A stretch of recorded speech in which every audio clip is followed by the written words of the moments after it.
Ecuador's government gave the Obama administration a defiant response in the face of warnings not to grant asylum to NSA leaker Edward Snowden, sending the message that it does not need U.S. aid and assistance.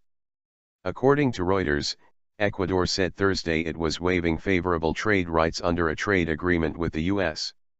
In a dig at Washington, officials there also offered the U.S. $23 million in aid for education about human rights. The moves were a signal that Ecuador was not considering its own U.S. benefits in weighing Snowden's asylum request. In Washington, some analysts have said the U.S. could use both its direct aid and the trade benefits as leverage against Ecuador. That's because in recent months, Ecuadorian officials have made trips to Washington, jockeying for preferential treatment for some of its country's key native products like frozen broccoli and fresh-cut roses. Favored political status, which breaks down to more jobs for Ecuadorians and cheaper goods for Americans, was considered a potentially powerful negotiating chip. But that may be off the table now that Ecuador is waiving those agreements.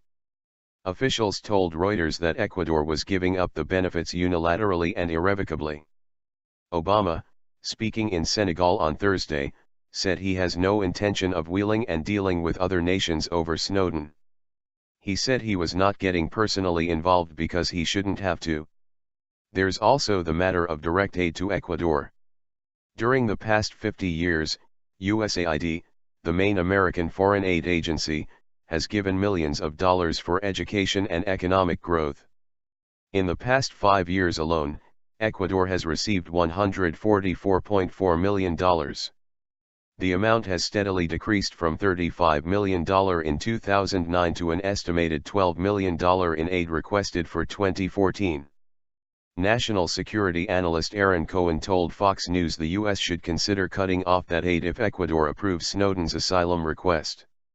The fact is that we're giving millions of dollars to this country right now who may potentially be harboring somebody who could have been responsible for one of the most massive intelligence leaks in the history of both private contracting and our espionage world, he said.